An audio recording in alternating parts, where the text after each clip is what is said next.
Welcome back, my freedom fighters. How you doing today? We're talking about the third tower in the line here, the Infernal Mage today.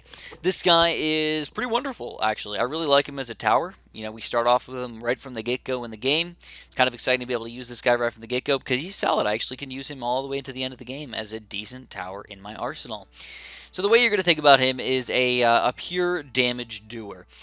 He's going to do full out magic attack. This is one of the only magic towers that you have from the beginning part of the game here. So you really have to use him quite a bit, actually. Think about the Shadow Archers, your Orc Warriors, even your heroes don't have any magic damage until you get all the way up to the Mausoleum over here. So the Infernal Mage is going to be a basic tower that you're going to need to use a lot. If you look at his actual mage bar right there, you're going to see it's like 80%, 90% filled right there. So it's good. It's really high. The damage is high. The cooldown is pretty low here, so he doesn't attack all that fast. And he's still got medium to high range over there, which isn't too bad. He ends up being a very useful, tower. As far as the skills go, the Lava Fissure does group damage. It's nice. We've got Affliction, which does make them lose armor, which was kind of interesting, I felt like. And then the Infernal Portal, which teleports people back. All three of those are fairly useful, but I don't end up using them almost at all. I don't use them almost at all, and there's a couple of reasons why here, guys. So again, as usual, I've got to let you guys know that you can indeed beat the entire game without paying a single dollar here. That is my thing that I have to say every single time before I start this one. So if you feel like you need the free the paid stuff to win the game, that's totally fine. But think of it as only you want it as the cool factor or the fun factor rather than the I need to pay this money to win the game factor. So basically, actually let's sell them. Let's just restart. I wanted to start off with a low tier just to show you guys what you're going to deal with. As a low tier tower, he only does 5 to 17 damage, but that's a really interesting number right there. 5 to 17. It's not consistent. It's pretty random. When it says 5 to 17, it randomly selects a number between 5 and 17 and does that damage to an opponent. That's what it means. So when we upgrade it up to the next level, 17 to 53, we're still like, 3 factors of 17 here. Randomness. That's pretty ridiculously high. Moving up, man. Again, 36 to 110. 3 times the damage. Still kind of random over here. And then when I get him all the way up to 4th tier, the Infernal Mage level 4, 53 to 160. Still a wide range of possible damages over here. So just keep that in mind when you're playing with this guy. He is inconsistent. So sometimes combining an inconsistent tower with a consistent tower actually works out really, really well. And that's why the mages and the shadow archers work really well, or the mages and the bone flingers work really, really well.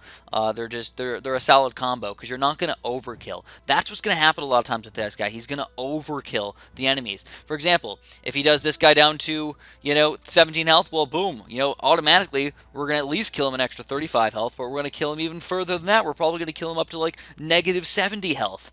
So obviously, we're overkilling a little bit too much. We're wasting some of our damage here. Imagine if he did this much damage, but threw a bunch of really, really slow balls. He'd be like way too powerful, So you can see right now we're doing a lot of damage to these guys right here.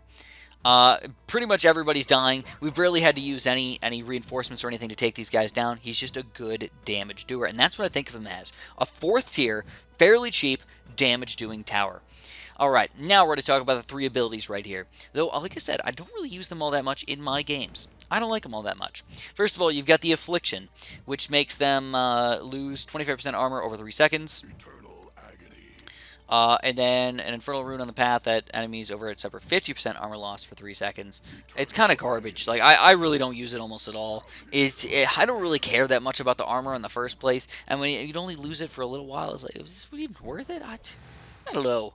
If you want to, feel free, man. Feel free to use it on your team, especially if you have billions of dollars flowing around. Go ahead, man. Pop it into existence. It's cool by me. But it's not really going to be all that useful in most situations. Moving on, though, we've got the Lava Fissure. Fissure. I still don't know how to say it. It does a grouped damage Explosion. 105 to start. We get up to 210, and then we go all the way up to 301 damage right there. I don't know why 301 instead of just 300. Make it nice and even. They had to mess with Chris's head right here. But it does a good amount of damage.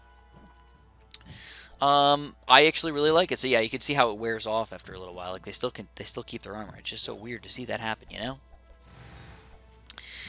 Oh man, hit the wrong thing again. This was the same thing I did yesterday. I was hitting things with my knuckle. Like as I use my one finger, my other two fingers are like held back, and I still end up knocking it in there for a second.